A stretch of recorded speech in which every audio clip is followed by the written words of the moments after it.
मैं हूं एहसान और आप लोग देख रहे हैं डीप कॉन्सेप्ट्स एंड बायोलॉजी का चैनल। और आज जिस टॉपिक को हम डिस्कस करने जा रहे हैं वो टॉपिक हमारे पास काफ़ी इम्पोर्टेंट एक ऑर्गेनेली है और वो क्या है, गोल्जी कॉम्प्लेक्स। कौन सा टॉपिक है आज हमारे पास? Golgi complex. बहुत ही मज़े का एक टॉपिक है, बड़ा इसमें कॉन्सेप्ट्स भी हैं और इसमें मतलब समझने वाली चीज़ें भी हैं। बहुत सारी चीज़ों को जो है हम इंटरमिक्स कर देते हैं, इसमें बहुत सारे ऐसे कॉन्सेप्ट्स हैं जो कि वो नहीं होते जो हम समझ रहे होते हैं। ठीक है, गोल्जी कॉम्प्लेक्स देखिए, हम ऑर्गेनेली इसको पढ़ते जा रहे हैं। सेल के अंदर क्या क्या चीज़ें हैं, हमने राइबोसोम्स भी कर लिया, एंडोप्लाज्मिक रेटिकुलम भी कर लिया।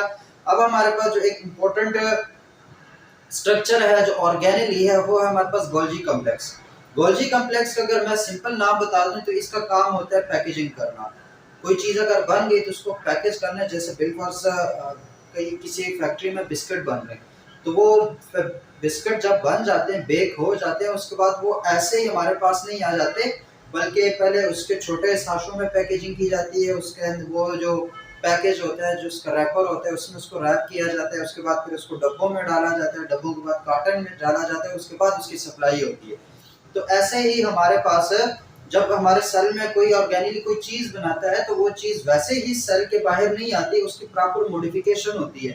शायद वो उस फॉर्म में ना हो कि वो अपना काम कर सके, अपना फंक्शन नहीं परफॉर्म कर पाते अगर उनकी मॉडिफिकेशन ना हुई हो। तो वो जो मॉडिफिकेशन है, वो जो मैन्युफैक्चरिंग के बाद मॉडिफिकेशन उसकी होती है, पैकेजिंग जो होती है, वो पैकेजिंग हमारे पास इस ऑर्गेनेली में होती है, गोल्जी कॉम्प्लेक्स का। अगर इसकी थोड़ी हिस्ट्री के बारे में बात करते हैं तो गोल्जी कॉम्प्लेक्स को 1898 में एक इटालियन बायोलॉजिस्ट था, उसका नाम क्या था? कैमिलो गाल्जी।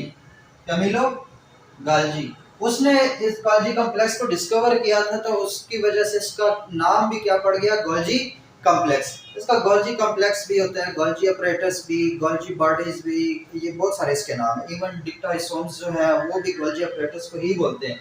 तो हमें हिस्ट्री में क्या पता चला कि एमसीक्यू में ये पता चला कि इसको डिस्कवर किया था 1898 में, किसने? कैमिलो गाल्जी ने। तो इसकी वजह से इस पूरे अपरेटस को हम कहते हैं गोल्जी कॉम्प्लेक्स या गोल्जी अपरेटस या गोल्जी बॉडीज।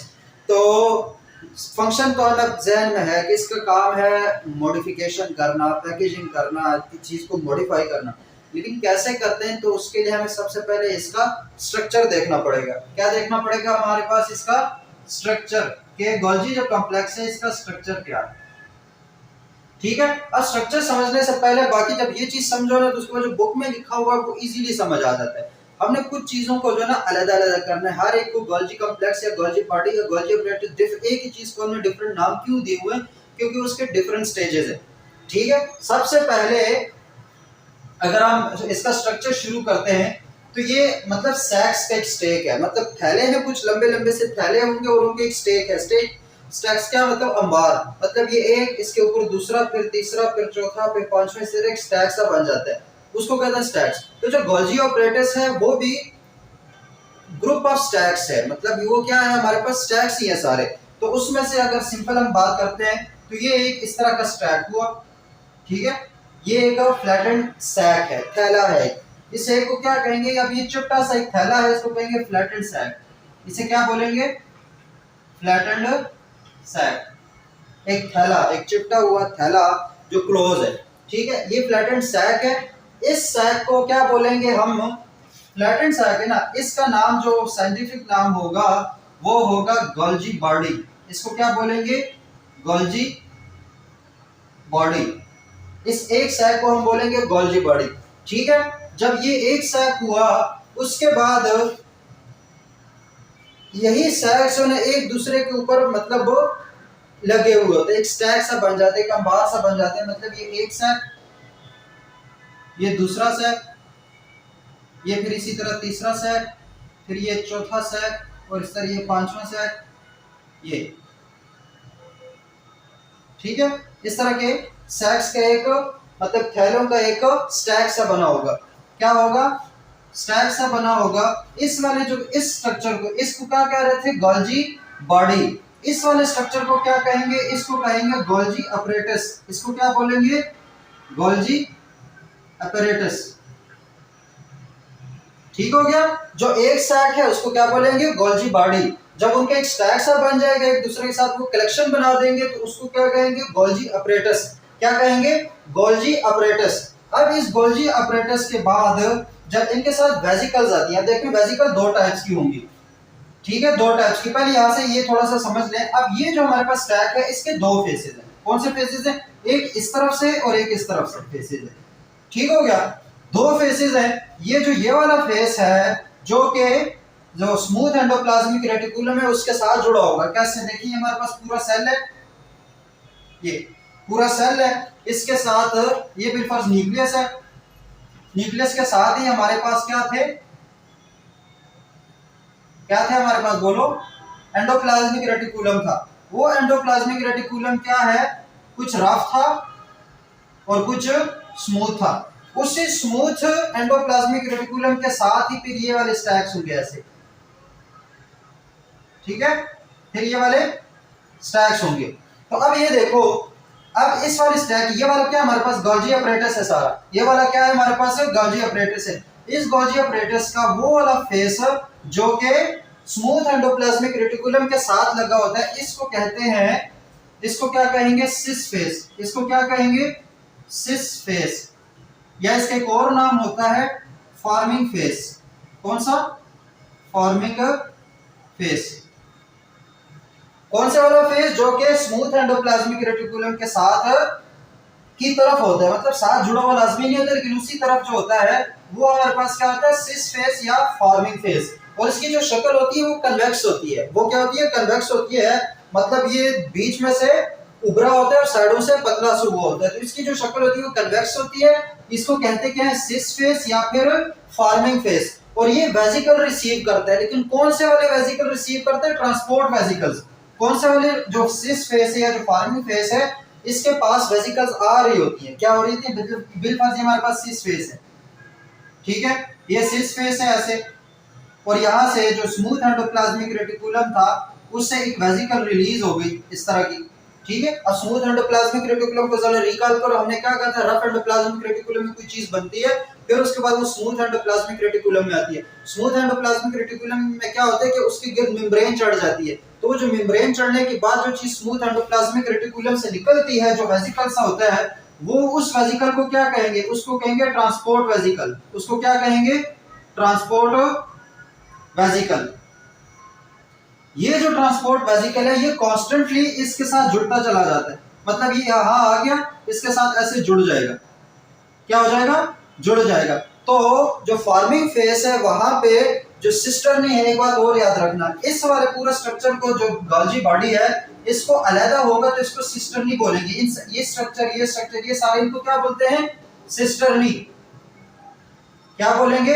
सिस्टरनी। अब ये मेम्ब्रेन बाउंडेड है, इसका आगे पीछे मेम्ब्रेन होती है, और ये जो बीच में जगह है इसकी, इसको कहते हैं ल्यूमन। इसको क्या बोलते हैं? ल्यूमन, ठीक है। ये जो सिस्टरनी है, ये एक सिस्टरनी, ये दूसरा सिस्टरनी, ये तीसरा, इस तरह सिस्टरनी का एक ग्रुप है, कलेक्शन है। उस सिस्टरनी वो मेम्ब्रेन बाउंडेड है, मतलब इसके गिर्द ये मेम्ब्रेन लगी होगी। अब वो मेम्ब्रेन बाउंडेड है और इसके दरमियान जो बॉडी है, वो जो उसके दो मेम्ब्रेन के दरमियान की जो जगह है, उसको क्या बोलेंगे? उसको बोलेंगे ल्यूमन। LUMEN, ल्यूमन बोलेंगे, ठीक है। तो अब यहाँ से जो transport vesicle smooth endoplasmic reticulum से आ रहा है, ये कॉन्स्टेंटली फॉर्मिंग फेज पे सिस्टरनी के साथ जुड़ता चला जाता है, और कॉन्स्टेंटली ये जो सिस्टरनी है ये बनती चली जाती है। मतलब एक वेजिकल आया, दूसरा वेजिकल आया, तीसरा वेजिकल आया, तो फॉर्मिंग फेज पे वो बन गई सिस्टरनी, वो कॉन्स्टेंटली बन रही होती है, जिसकी वजह से इसको फॉर्मिंग फेज बोलते हैं। मतलब यहाँ पे सिस्टरनी बन रही होती है, ठीक है। अब ये सिस्टरनी आ गई, बिलफर्ज ये वाली जगह जो है हमारे पास ये है, मतलब ये स्ट्रक्चर हमारे पास ये वाला स्ट्रक्चर है, ठीक है। ये इसके साथ आ गई। तो अब ये वाला जो हमारे पास ट्रांसपोर्ट वेजिकल था वो इंटर हो गया lumen of the Golgi apparatus में। अब यहाँ पे क्या होगा? इसकी होगी मॉडिफिकेशन, इसमें मॉडिफिकेशन होगा। मॉडिफिकेशन के बाद ये जब दूसरे सिरे पे यहाँ पे पहुंचेगा, तो यहाँ पे ये दोबारा जब ये मॉडिफाइड वाला जो चीज है वो ये वाली मेम्ब्रेन को साथ उठा लेगा और यहाँ से रिलीज हो जाएगा। इस मेम्ब्रेन को उठा लेगा और यहाँ से रिलीज हो जाएगा। जब ये वाला यहाँ से रिलीज होगा तो इस वाले वेजिकल को, ये जो वेजिकल रिलीज हो गया, इस वेजिकल को हम कहेंगे गोल्जी वेजिकल। इसको क्या कहेंगे? Golgi vesicles. इसको क्या कहेंगे? गोल्जी वेजिकल्स, ठीक है, तो ये इसका सिस फेस हो गया, जहां से अब गोल्जी वेसिकल रिलीज हो रहे हैं उस फेज को बोलेंगे मैच्योरिंग फेज। उसको क्या बोलेंगे? Maturing phase. उसको हमने बोलना है मैच्योरिंग फेज, क्योंकि वहां पे हमारा प्रोडक्ट जो है वो मैच्योर हो रहा है, वो मॉडिफाई हो रहा है और वहां से फिर निकल रहा है, तो वो हमारे पास क्या है? मैच्योरिंग फेज है। और इसका दूसरा नाम भी है ट्रांस फेज। इसको क्या बोलेंगे? दूसरा नाम इसका क्या है? Trans face. और इसकी जो शक्ल होती है, इसका जो स्ट्रक्चर सा बना होता है वो कनकेव होता है, याद रखना। वो क्या होता है? कनकेव होता है। तो दोनों में डिफरेंस पता चल गया कि सिस फेस और ट्रांस फेस में क्या फर्क है, या फिर हमारे पास फॉर्मिंग फेस और मैच्योरिंग फेस में क्या फर्क है। फॉर्मिंग फेस जो है वो ट्रांसपोर्ट वेसिकल को रिसीव कर रहा होता है। फॉर्मिंग फेस क्या है? वो ट्रांसपोर्ट वेसिकल को रिसीव कर रहा होता है। ट्रांसपोर्ट वेसिकल कहां से आ रही है? वेसिकल मतलब थैला, छोटा सा एक दाना सा।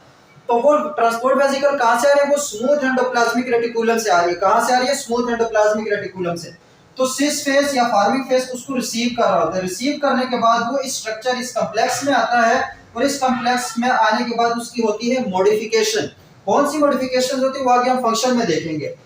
मॉडिफिकेशन होने के बाद वही वेसिकल जो है, अब यहाँ पे देखो मेम्ब्रेन इसके साथ अटैच हो गई थी, कॉन्स्टेंटली लंबी होती गई। जब यहाँ पे पहुंचेगा तो वो प्रोडक्ट इसी गोल्जी अपरेटस की मेम्ब्रेन को अपने गिर्द लपेट लेगा, एक मेम्ब्रेन बाउंडेड वेसिकल की फॉर्म में रिलीज होगा। वो जो वेसिकल फॉर्म में रिलीज होता है उसको कहते हैं गोल्जी वेसिकल्स। उसको क्या कहते हैं? Golgi vesicles. तो जब गोल्जी अपरेटस पे यहाँ पे मतलब कहीं कहीं पे यहाँ पे जब इसके साथ गोल्जी वेसिकल्स या जो हमारे पास सिंपल वेसिकल्स है वो अटैच हो जाए, तो फिर इस पूरे स्ट्रक्चर को हम क्या बोलेंगे? देखिए, जब इसके साथ वेसिकल्स नहीं थी तो ये गोल्जी अपरेटस था। ये क्या था? Golgi apparatus. जब इसके साथ वेसिकल्स भी अटैच हो गई, एसोसिएट क्या हो गई? वेसिकल्स भी एसोसिएटेड हो गई गोल्जी अपरेटस के साथ, तब उसको कहेंगे, उस पूरे स्ट्रक्चर को बोलेंगे हम गोल्जी कॉम्प्लेक्स। उसको क्या बोलेंगे? Golgi complex.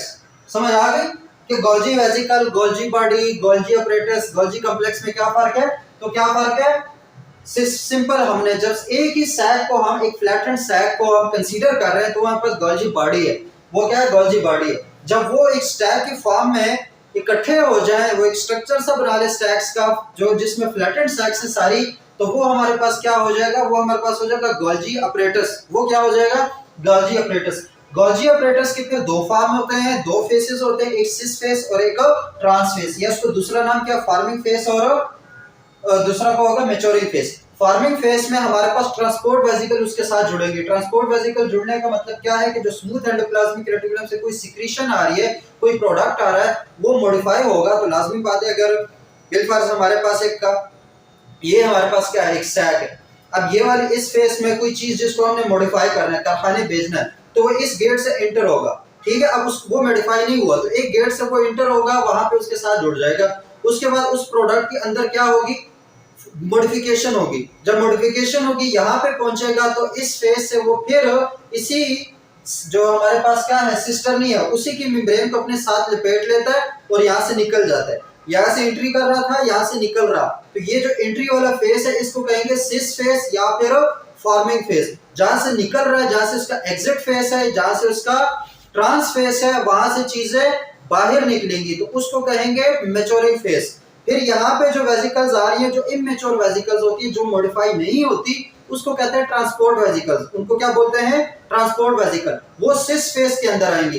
फिर जो वेसिकल्स निकलती हैं गोल्जी अपरेटस से through the face of maturing face, उन वेसिकल्स को कहेंगे गोल्जी वेसिकल्स। अब वो मॉडिफाइड हो गई है, उनको क्या कहेंगे? Golgi vesicles. तो ये चीजें समझ आ गई। उसके बाद ये भी समझ आ गई गोल्जी बॉडी किसे कहते हैं, गोल्जी अपरेटस किसे कहते हैं, और जब उसके साथ वेसिकल्स भी कॉम्प्लेक्स बना दें तो उस पूरे कॉम्प्लेक्स को क्या बोलेंगे? फिर हम गोल्जी कॉम्प्लेक्स। उसको क्या बोलेंगे हम? Golgi complex. तो गोल्जी कॉम्प्लेक्स के अगर डिफाइन करना चाहें तो क्या कहेंगे? The interconnected stack of tubules, ये ट्यूब्यूल यानी पाइप की तरह, interconnected stack of tubules along with the complex of Golgi vesicle is called Golgi complex। मतलब इसके दो बातें इसमें बयान करनी है हमने। एक तो इंटरकनेक्टेड ट्यूब्यूल्स का नेटवर्क है, एक तो इंटरकनेक्टेड ट्यूब्यूल्स का नेटवर्क है।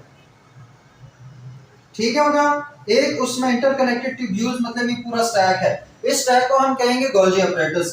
तो एक तो उसमें साथ में उसके क्या है, associated with Golgi vesicles, with Golgi vesicles is called Golgi complex, is called Golgi complex. ये बात समझ आ गई कि Golgi complex, Golgi apparatus, Golgi body या फिर गोल्जी वेसिकल्स में क्या फर्क है, उनके क्या क्या काम है, या ट्रांसपोर्ट वेसिकल और गोल्जी वेसिकल में क्या फर्क है, समझ आ गई। ये तो हो गया इसका स्ट्रक्चर, ये क्या हो गया इसका स्ट्रक्चर जिसमें हमने फेस और उसके डिफरेंट जो काम है वो देख लिए। अब हमने देखना है उसका फंक्शन कि जो गोल्जी कॉम्प्लेक्स है बेसिकली इसका फंक्शन क्या है। तो स्ट्रक्चर समझ आ गई, उसके बाद हमने क्या करना है, इसका फंक्शन देखना है। तो फंक्शन को हम देख लेते हैं यहाँ पे। ऑप्शन जो स्ट्रक्चर है वो मेन, इसका जो मेन हमारे पास इस टॉपिक को पढ़ाने का मकसद था वो यही स्ट्रक्चर था कि बच्चे जो है वो डिफरेंशिएट कर सकें कि गोल्जी वेसिकल क्या है, गोल्जी कॉम्प्लेक्स क्या है, गोल्जी अपरेटस क्या है और इवन गोल्जी बॉडी क्या है। हाँ, इन सब को फिर मिलकर गोल्जी बॉडीज बोलते हैं, ठीक है। तो इसका एक और नाम भी है गोल्जी बॉडीज। तो ये चीजें समझ आ गई। उसके बाद जो इसका एक सैक है उसको सिस्टर्नी बोलते हैं, क्या बोलते हैं, सिस्टर्नी बोलते हैं। और वो सिस्टर्नी जो है वो मेम्ब्रेन बाउंडेड है, वो क्या है, मेम्ब्रेन बाउंडेड है। और उसके अंदर के जो पार्ट होता है, जो बॉडी होती है, उसको क्या बोलते हैं, ल्यूमन बोलते हैं। तो ये तो हो गए इसके स्ट्रक्चर। अभी चलते हैं हम गोल्जी कॉम्प्लेक्स के फंक्शन पे, और इसका फंक्शन बड़ा मजे का फंक्शन अभी आपको तकरीबन समझ आ गया। फंक्शन इसका तकरीबन आपको समझ आ गया कि इसका काम होता है प्रोडक्ट्स की मॉडिफिकेशन, प्रोडक्ट्स की मॉडिफिकेशन। तो सबसे पहले हम इसका फंक्शन देखेंगे कि इनके फंक्शंस क्या हैं, ठीक है। तो फंक्शंस मैंने सबसे पहले जब हमने ये लेक्चर स्टार्ट किया था तो वहां पे कहा था कि इसका जो मेन फंक्शन है वो पैकेजिंग इंडस्ट्री के तौर पर ये काम करता है। किसके तौर पर, पैकेजिंग इंडस्ट्री। देखिए हर तरह की राइबोसोम्स में प्रोटीन बन गए, अब वो प्रोटीन मॉडिफाइड तो नहीं थे, वो तो सिर्फ प्रोटीन थे, उसी की पॉलीपेप्टाइड्स थे। और उसकी जो मॉडिफिकेशन होती है, उसकी मिथाइलेशन होती है, उसके साथ कार्बोहाइड्रेट्स जुड़ते हैं या उसके साथ लिपिड को जुड़ना, वो सारा काम कौन करता है, गोल्जी अपरेटस या फिर गोल्जी जो होता है हमारे पास कॉम्प्लेक्स, उसमें ये काम। तो मेन फंक्शन इसका पैकेजिंग इंडस्ट्री, ठीक है। बुक में नहीं लिखा, इसको याद रखो कि काम इसका पैकेजिंग इंडस्ट्री। अगर हम बुक की जुबान में बोले तो modification of cell secretions, cell secretions. Cell जो चीज सीक्रेट कर रहा होता है, जो चीज भी उसने सिक्रेशन में देनी होती है, जो चीज वो जो प्रोडक्ट बना रहा है, जिसको चाहे वो खुद यूज करे चाहे वो उसको सेल से बाहर भेजे, वो जो सेल सिक्रेशंस हैं उनकी मॉडिफिकेशन कौन करता है, गोल्जी कॉम्प्लेक्स। उनकी मॉडिफिकेशन कौन करता है, गोल्जी कॉम्प्लेक्स। तो इसी वजह से जो हमारे पास सिक्रेटरी ग्लैंड्स है या जो हमारे सिक्रेटरी सेल्स होते हैं जिनमें बहुत ज्यादा सिक्रेशंस होती है, जैसे हमारे पास ये गैस्ट्रोइंटेस्टाइनल ग्लैंड्स है जो हमारे काम आते हैं ये डाइजेशन में, तो वो जितने सारे ग्लैंड्स हैं उनमें गोल्जी कॉम्प्लेक्स की जो तादाद है वो बहुत ज्यादा होती है, वो अबंडेंट होते हैं। क्यों अबंडेंट होते हैं, क्योंकि जो सिक्रेशंस हो रही थी उनकी मॉडिफिकेशन जो है वो कहाँ हो रही थी है, बेसिकली हमारे पास है गोल्जी कॉम्प्लेक्स में, ठीक है। तो मॉडिफिकेशन और सेल सिक्रेशन, सेल सिक्रेशन की मॉडिफिकेशन कौन कराता है, हमारे पास है गोल्जी कॉम्प्लेक्स। उसके बाद अगर अगला हम इसका एक तो ये हो गया इसका ये फंक्शन। दूसरा फंक्शन अगर देखें तो मॉडिफिकेशन ऑफ, या मॉडिफिकेशन को छोड़ दे, ठीक है, मॉडिफिकेशन भी लिखो कोई मसला नहीं है, लेकिन इसके लिए प्रॉपर वर्ड लिख लेते हैं। और प्रॉपर वर्ड क्या है हमारे पास, formation of conjugated molecules, conjugated molecules. दूसरा फंक्शन इसका क्या है, कंजुगेटेड मॉलिक्यूल्स। देखिए हमने सेकंड जो चैप्टर है उसमें पढ़ेंगे कंजुगेटेड मॉलिक्यूल्स क्या होते हैं, जिसमें एक से ज्यादा मैक्रो मॉलिक्यूल्स हो। मतलब एक प्रोटीन है, वो सिर्फ प्रोटीन है, लिपिड्स हैं और हमारे पास कार्बोहाइड्रेट्स हैं, न्यूक्लिक एसिड्स हैं। तो ये हमारे पास क्या है, ये हमारे पास सिर्फ मॉलिक्यूल्स हैं, मैक्रो मॉलिक्यूल्स हैं। जब इनमें से कोई दो जुड़ते हैं आपस में तो उसको कहते हैं कंजुगेटेड मॉलिक्यूल। तो वो जो कंजुगेटेड मॉलिक्यूल्स हैं वो कौन बना रहा होता है, वो हमारे पास गोल्जी कॉम्प्लेक्स बना रहा होता है। बिल फर्ज जो हमारे पास अगर एक कार्बोहाइड्रेट है, कार्बोहाइड्रेट, और एक हमारे पास प्रोटीन है। देखें प्रोटीन कहां बना, राइबोसोम में बन गया, लेकिन वो प्रोटीन फंक्शनल नहीं है। क्यों फंक्शनल नहीं है, कि वो प्रोटीन तब फंक्शनल होगा जब उसके साथ कार्बोहाइड्रेट की अटैचमेंट होगी, उसके साथ कोई ना कोई कार्बोहाइड्रेट जुड़ेगा तब वो प्रोटीन फंक्शन होता है। ऐसे बहुत सारे प्रोटीन्स हैं जो कि अकेले काम नहीं कर सकते, उनको लिपिड्स या कार्बोहाइड्रेट्स चाहिए होते हैं। तो उस तरह की जब प्रोटीन है वो कार्बोहाइड्रेट के साथ जुड़ेगी, मॉडिफिकेशन हो रही है ना प्रोटीन की, तो वो प्रोटीन की मॉडिफिकेशन कहाँ होगी, वो गोल्जी कॉम्प्लेक्स में होगी। और ये दो जो है वो जुड़ने के बाद क्या बना देंगे, ग्लाइकोप्रोटीन्स। ये क्या बना देंगे, ग्लाइकोप्रोटीन्स। तो ये जो ग्लाइकोप्रोटीन है इसको कहेंगे कंजुगेटेड मॉलिक्यूल। इसको क्या कहेंगे, कंजुगेटेड मॉलिक्यूल, क्योंकि इसमें प्रोटीन भी है, इसमें कार्बोहाइड्रेट भी है, इसमें एक से ज्यादा मैक्रोमॉलिक्यूल्स हैं, तो उनको क्या कहेंगे, कंजुगेटेड मॉलिक्यूल। इसी तरीके से कार्बोहाइड्रेट्स और लिपिड्स जो है उनको भी आपस में मिला रहा होता है। क्यों मिला रहा होता है, क्योंकि हमने कहा कि देखें प्रोटीन तो बन रहे थे रफ एंडोप्लाज्मिक रेटिकुलम में, लेकिन लिपिड्स और कार्बोहाइड्रेट्स कहां बन रहे थे, स्मूथ एंडोप्लाज्मिक रेटिकुलम में। अब वहां तो बन गए, लेकिन अब उन प्रोटीन और उन लिपिड्स या कार्बोहाइड्रेट्स का आपस में मिलाने वाला कौन है, उनको कंजुगेट करने वाला कौन है, वो गोल्जी कॉम्प्लेक्स है। तो कार्बोहाइड्रेट्स और लिपिड्स जब आपस में मिलेंगे तो इसको कहेंगे ग्लाइकोलिपिड्स। इसको क्या कहेंगे, ग्लाइकोलिपिड्स। अब ये भी कंजुगेटेड मॉलिक्यूल है। और क्या हो सकता है, जैसे हमारे पास प्रोटीन है, वो जब लिपिड्स के साथ मिलता है तो क्या कहलाएंगे उसको कहेंगे लिपोप्रोटीन्स। अब बुक में सिर्फ ये नाम, एक लाइन लिखी हुई है कि कंजुगेटेड मॉलिक्यूल्स के फॉर्मेशन करता है कॉम्प्लेक्स। तो कैसे करता है, अभी प्रोटीन और लिपिड्स जो है ये मिलके लिपोप्रोटीन्स कहलाएंगे। ये क्या कहलाएंगे, लिपोप्रोटीन्स कहलाएंगे। तो ठीक है, ये कुछ हमारे पास एग्जांपल हो गई कंजुगेटेड मॉलिक्यूल्स की। तो वो कंजुगेटेड मॉलिक्यूल्स बन कहां पे रहे, वो गोल्जी कॉम्प्लेक्स में बन रहे हैं। अगर इंडिविजुअल लेवल पे बात करें तो ये हम पढ़ चुके हैं, प्रोटीन कहां बन रहे होते हैं, प्रोटीन की फैक्ट्री कौन है, प्रोटीन मैन्युफैक्चरिंग कौन कर रहा होता है, राइबोसोम्स कर रहे होते हैं। कार्बोहाइड्रेट्स और लिपिड्स कौन बना रहा होता है, हमारे पास स्मूथ एंडोप्लाज्मिक रेटिकुलम में ये चीजें बन रही होती हैं। लेकिन वो दोनों आपस में मिलते हैं, जो कंजुगेटेड मॉलिक्यूल्स हैं वो कहां बन रहे होते हैं, वो हमारे पास बन रहे होते हैं गोल्जी कॉम्प्लेक्स में बन रहे होते हैं। तो एक फंक्शन ये हो गया, एक तो फंक्शन हो गया जो सेल सीक्रेशंस है उनकी मॉडिफिकेशन करता है कौन, गोल्जी कॉम्प्लेक्स। उसके बाद जो कंजुगेटेड मॉलिक्यूल्स है वो कौन बनाता है, वो हमारे पास गोल्जी कॉम्प्लेक्स बनाते हैं। ठीक हो गया।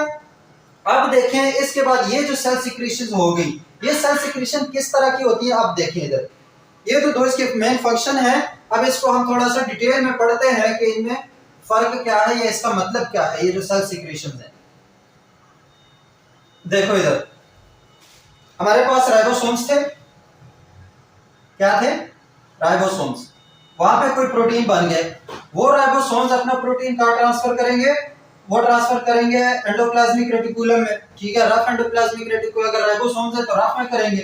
ठीक है, रफ एंडोप्लाज्मिक रेटिकुलम में प्रोटीन बन गई, उसने वो ट्रांसपोर्ट कर दी स्मूथ एंडोप्लाज्मिक रेटिकुलम में। किसमें, स्मूथ एंडोप्लाज्मिक रेटिकुलम में। स्मूथ एंडोप्लाज्मिक रेटिकुलम से वो प्रोटीन जब निकलेगी तो उसको क्या बोलेंगे, ट्रांसपोर्ट वेसिकल। क्या बोलेंगे इसको, ट्रांसपोर्ट वेसिकल।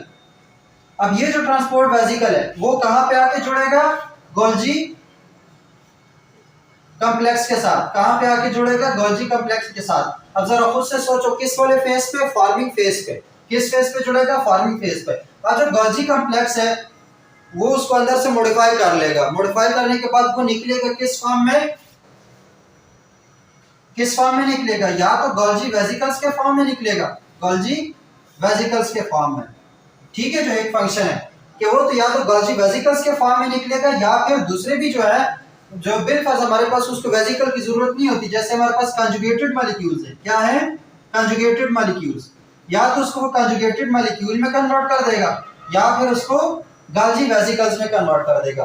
अब गोल्जी वेसिकल्स में क्या है, गोल्जी वेसिकल में बेसिकली कितनी तरह की चीज होती है। देखो गोल्जी वेसिकल में जब अब हमारे सेल जब कोई खुराक खाता है तो उसको वो डाइजेस्ट करता है, सेल्यूलर डाइजेशन होती है। वो जो सेल्यूलर डाइजेशन है वो एंजाइम्स के थ्रू होती है। किसके थ्रू होती है, एंजाइम्स के थ्रू होती है। तो वो जो डाइजेस्टिव एंजाइम्स हैं वो एक वेसिकल के फॉर्म में सेल के पास पड़े होते हैं, उनको कहते हैं लाइसोसोम्स। उसको क्या बोलते हैं, लाइसोसोम्स। तो वो जो लाइसोसोम्स है, अगला जो लेक्चर हमारे पास वो इन्हीं के बारे में कि लाइसोसोम्स क्या है, या फिर पेरोक्सिसोम्स क्या है, पेरोक्सिसोम्स, या फिर एक और भी है ग्लाइकोसोम्स। तो ये सारी चीजें क्या हैं, ये बना कौन रहा होता है, ये सारी वेसिकल्स हैं। क्या है, ये भी वेसिकल है, ये भी वेसिकल है और ये भी वेसिकल है। ये तीनों वेजिकल है, यही गाल्जी वेजिकल्स होती है। यही क्या होती है? गाल्जी वेजिकल्स, जो डाइजेशन है, सेलुलर डाइजेशन में जो इन्वॉल्व होती है। लाइसोसोम्स हो गया, पेरोक्सिसोम्स हो गए, ग्लाइकोसोम्स हो गए। बाद में हम अगले लेक्चर में इसको डिटेल से डिस्कस करेंगे कि ये तीनों चीजें क्या हैं। लेकिन अभी तक ये समझो कि ये जो फॉर्म हो रहे हैं, ये जो लाइसोसोम्स बन रहे हैं, ये कौन बना रहा होता है? गोल्जी वेसिकल्स या गोल्जी कॉम्प्लेक्स बना रहा होता है।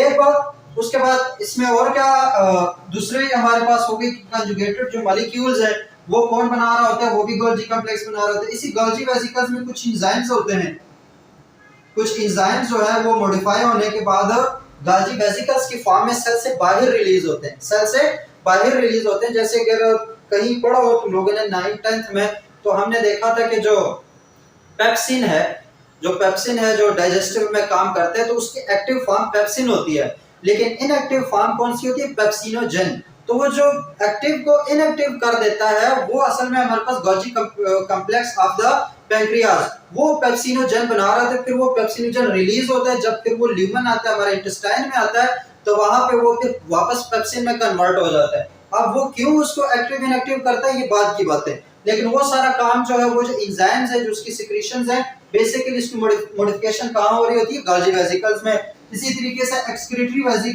ग्रेन्यूल्स हैं, एक्सक्रीटरी ग्रेन्यूल्स, कुछ चीजें जो है वो सेल ने एक्सक्रीट करनी होती है, सेल ने बाहर भेजनी होती है, लेकिन वो उसको वैसे ही बाहर नहीं भेज सकता, उसकी प्रोटेक्शन करनी होती है, क्योंकि सेल के अंदर हर तरह के एंजाइम्स होते हैं। तो अगर बगैर प्रोटेक्शन के उसको हम साइटोप्लाज्म में भेज दें या सेल के बाहर भेज दें, तो शायद वो अपनी जगह तक पहुंच ही ना पाए, क्योंकि उसको पहले कोई एंजाइम खा चुका हो। तो फिर उस एंजाइम से बचने के लिए, बचाने के लिए, उस शिकारी से अपने शिकार को बचाने के लिए उसके गिर्द वेसिकल बना दी जाती है। तो वो जो एंजाइम है, फिर वो वेसिकल पे इफेक्ट नहीं कर सकता, और हमारी जो चीजें वो सही सालिम अपने टारगेट पे पहुंच जाती है। तो वो जो मॉडिफिकेशन है, वो भी कौन कर रहा होता है? गोल्जी कॉम्प्लेक्स में, वो भी गोल्जी वेसिकल्स के फॉर्म में ही जाता है। तो ये सिंपल इसकी कुछ हो गई मालूमात, इनकी इंफॉर्मेशन के गोल्जी कॉम्प्लेक्स होता क्या है, इसका स्ट्रक्चर क्या है और इसका फंक्शन क्या है। होप सो ये समझ आ गई। अब एक छोटी सी बात जो कि फर्स्ट ईयर की इस बुक में तो साथ नहीं लिखी, लेकिन बाद में कहीं तो सुनने को आपको मिल जाएगी, क्योंकि फर्स्ट ईयर का जो हमारे पास टॉपिक है, वहां पे इस चीज की तरफ हिंट दिया गया है, इस चीज की तरफ हिंट दिया गया। छोटा सा बिल्कुल आखिरी टॉपिक है, और वो हिंट क्या है? हमारे पास वहां पे एक नाम लिखा गया है, और वो नाम क्या है? फ्रेगमोप्लास्ट। वो नाम क्या है? अगर गोल्जी कॉम्प्लेक्स का जो हमारे पास टॉपिक है, उसके आखिर में देखें तो वहां पे एक नाम है फ्रेगमोप्लास्ट। 2-3 लाइनों में इसको बताया गया, फ्रेगमोप्लास्ट। ठीक है, तो अब हमने समझना है कि फ्रेगमोप्लास्ट आखिर में बला क्या चीज है। ठीक है, तो फ्रेगमोप्लास्ट से पहले हमने एक चीज को समझना है कि प्लांट का जो गोल्जी कॉम्प्लेक्स है और जो एनिमल का गोल्जी कॉम्प्लेक्स है, उसमें फर्क क्या है, उसमें डिफरेंशिएशन क्या है, उसमें डिफरेंसेस क्या है। एक तरफ हो प्लांट सेल, एक तरफ हो एनिमल सेल। अब दोनों में हमारे पास गोल्जी कॉम्प्लेक्स होती है, और याद रखना प्रोकैरियोट्स में गोल्जी कॉम्प्लेक्सेस नहीं होती, गोल्जी कॉम्प्लेक्सेस सिर्फ और सिर्फ यूकैरियोट्स में होती है। तो प्लांट भी यूकैरियोटिक है, एनिमल सेल भी यूकैरियोटिक है, लेकिन इन दोनों के गोल्जी कॉम्प्लेक्स में थोड़ा फर्क है। अब वो क्या फर्क है? जो प्लांट का सेल है, उसके अंदर जो गोल्जी कॉम्प्लेक्स होते हैं, वो थोड़े, उसके जो सैक्स हैं, उसके जो थैले हैं, जो फ्लैटेड सैक्स हैं, जो गोल्जी बॉडीज हैं, वो स्कैटर्ड होती हैं, अलग-अलग होती हैं, जबकि इसमें कॉम्पैक्ट होती है, एक ही जगह कॉम्पैक्ट स्टैक्स की फॉर्म में होती है। कैसे? मैं बताता हूँ। यहाँ पर जो एनिमल में, वो बिल्कुल ऐसे इसके साथ जुड़ी होंगी, ऐसे जैसा अभी हमने स्ट्रक्चर ड्रा किया था एनिमल का। प्लांट में क्या होगा? प्लांट में एक ऐसे, फिर उसमें थोड़ा सा फर्क होगा, ऐसे, मतलब वो जुड़ी हुई नहीं होंगी। सही हो गया? इसमें ये कॉम्पैक्ट स्टैक बनाता है, इसमें ये स्कैटर्ड होती है, जो हमारे पास गोल्जी बॉडीज हैं। एक उसके बाद जो वेसिकल्स हैं, वो इसके साथ एनिमल सेल्स में होते हैं, जबकि प्लांट सेल में इसके आगे पीछे ऐसे होते हैं। ठीक है, ये हो गया फर्क इसका। प्लांट सेल में ये स्कैटर्ड होते हैं गोल्जी कॉम्प्लेक्स, और एनिमल सेल में ये कॉम्पैक्ट स्टैक की फॉर्म में होता है। ठीक है, जो प्लांट सेल है, उसमें गोल्जी कॉम्प्लेक्स को एक नाम दिया जाता है डिप्टाइसोम्स, डिप्टाइसोम्स, जबकि एनिमल सेल में उसको गोल्जी कॉम्प्लेक्स बोलते हैं। उसको क्या बोलते हैं? Golgi complex. गोल्जी कॉम्प्लेक्स किसमें होगा? एनिमल सेल में। उसी तरह का एक स्ट्रक्चर होगा, फंक्शन उसका वही है जो कि हमारे पास वहां पे यहाँ पे इस तरह का ये स्ट्रक्चर होगा, इसको कहेंगे डिक्टाइसोम्स। इसको क्या बोलेंगे? डिक्टाइसोम्स। और इस डिक्टाइसोम्स में एक और एबिलिटी है जो कि एनिमल सेल में नहीं होती। ये फर्क बताने का जो था रीजन वो यही था कि जो डिक्टाइसोम्स है उसमें एक और एबिलिटी होती है, और वो एबिलिटी होती है सेल वॉल फॉर्मेशन। वो क्या होती है? Cell wall formation. जो सेल वॉल फॉर्मेशन है वो बेसिकली वो जो वेसिकल्स है, सेल वॉल फॉर्मिंग वेसिकल्स, वो किस में होती है? डिक्टाइसोम्स में होती है, क्योंकि प्लांट सेल में सेल वॉल होता है, एनिमल सेल में सेल वॉल होता ही नहीं है। तो ये जो सेल वॉल फॉर्मेशन वाली वेसिकल्स है, वो जो इन्फॉर्मेशन है वो डिक्टाइसोम्स के पास तो होता है, गोल्जी कॉम्प्लेक्स के पास नहीं होता। बाकी इनका स्ट्रक्चर तकरीबन सेम है, फंक्शन भी बाकी सेम है, लेकिन प्लांट में एक एडिशनल फंक्शन है कि वो जो सेल वॉल फॉर्मेशन है, वो जो सेल वॉल बनती है प्लांट के गिर्द, वो जो वेसिकल्स होते हैं वो भी किसके पास होते हैं? डिक्टाइसोम्स के पास। अब देखो जब सेल डिवीजन हो रही होती है, प्लांट सेल की डिवीजन हो रही है, बिलफर्ज ये प्लांट सेल है, ठीक है, ये प्लांट सेल है जिसका आगे पीछे सेल वॉल है और यहाँ पे सेल मेम्ब्रेन है। अब यहाँ पे जब डिवीजन हो रही होती है, या सेल डिवीजन चैप्टर में तुम लोगों ने 9th 10 में पढ़ लिया होगा, नहीं पढ़ा तो अभी वो रिकॉल कर लो जरा, कि पहले कैरियोकाइनेसिस होती है, न्यूक्लियस अलग हो जाते हैं, न्यूक्लियस, एक न्यूक्लियस इधर आ गया, एक न्यूक्लियस इधर आ गया। अब इस सेल के पास सारी चीजें अवेलेबल है, इसके साथ गोल्जी कॉम्प्लेक्स भी है, इसके पास वैक्यूल्स भी है, इसके पास एंडोप्लाज्मिक रेटिकुलम सब कुछ भी है, लेकिन उसमें जो गोल्जी कॉम्प्लेक्स उसको क्या कहेंगे? डिक्टाइसोम्स। वो गोल्जी डिक्टाइसोम जो है वो कुछ वेसिकल्स रिलीज करता है। क्या रिलीज करता है? वेसिकल्स, जिसके अंदर होती हैं सेल वॉल फॉर्मेशन मटेरियल। उस वेसिकल्स के अंदर क्या होता है? सेल वॉल को बनाने वाली इंटें। मतलब जैसे सेल वॉल है उसके जो इंफॉर्मेशन है, जैसे हमने एक दीवार बनानी है उसके लिए हमें इंटों की जरूरत होती है, तो वो इंटों की जो भट्टी है वो गोल्जी कॉम्प्लेक्स या फिर डिक्टाइसोम्स जो है उसके अंदर वो होती है। तो वो जो डिक्टाइसोम्स हैं वो इन वेसिकल्स को, इन जो गोल्जी वेसिकल्स है इनको सेल के इक्वेटर पे लगा देते हैं, मतलब जो सेल का बिल्कुल बीच है ना, इधर ये यहाँ पे इसको यो बनाना शुरू कर देते हैं, ऐसे वेसिकल्स इक्वेटर पे स्टैक कर देते हैं, ऐसे कर देते हैं ना स्टैक, क्या कर देते हैं? स्टैक कर देते हैं। अब इसके अंदर सेल वॉल फॉर्मेशन वाला मटेरियल है सारा, ठीक हो गया। सबसे पहले जो सेल वॉल फॉर्मेशन होती है, ये वाला जो हमने इक्वेटर पे जो स्ट्रक्चर बन गया है, ये जो इक्वेटर पे स्ट्रक्चर बन गया इस सेल के बीचों बीच, इस स्ट्रक्चर को क्या बोलते हैं? फ्रेगमोप्लास्ट। इसको क्या बोलते हैं? फ्रेगमोप्लास्ट। अब समझ आ गई कि फ्रेगमोप्लास्ट क्या है? फ्रेगमोप्लास्ट ये चीज है, ये जो स्ट्रक्चर है जहाँ पे जो गोल्जी वेसिकल है जिसके अंदर सेल वॉल मटेरियल पड़ा हुआ है, वो एक स्टैक की सूरत में बिल्कुल इक्वेटर पे सेल के एक दीवार सी बना देते हैं, इसको कहते हैं फ्रेगमोप्लास्ट। और यही दीवार फिर आहिस्ता आहिस्ता अपनी चीजें रिलीज करती है और इसी सेल के गिर्द प्राइमरी सेल वॉल बना देती है, ये वाला ये और ये वाला ऐसे, ठीक है। और बीच में क्या बन जाता है? Middle Lamela. तो वो सारा जो ये जो स्ट्रक्चर है जो बीच में बन जाता है इसको क्या कहेंगे? फ्रेगमोप्लास्ट। इसको क्या बोलेंगे? फ्रेगमोप्लास्ट, जिसमें सेल वॉल बनाने वाला मटेरियल अवेलेबल होता है। तो होप सो ये जो सेल डिवीजन के दौरान जो फ्रेगमोप्लास्ट बनती है उसमें गोल्जी कॉम्प्लेक्स या जो डिक्टाइसोम्स है उसका क्या रोल है वो समझ आ गया होगा। तो यहाँ पर हमारा जो गोल्जी कॉम्प्लेक्स का जो टॉपिक है वो हो गया एंड, और इसके बाद इंशाल्लाह हम देखेंगे कि लाइसोसोम्स, प्रोक्सीसोम्स या ग्लाइकोसोम्स, इनमें क्या फर्क है, फिर देखेंगे हम माइटोकॉन्ड्रिया और क्लोरोप्लास्ट, और वो दोनों बहुत ही इंपॉर्टेंट है। पहले जो फर्स्ट ईयर का मुश्किल चैप्टर है वो चैप्टर नंबर 4 है, बायोएनर्जेटिक्स।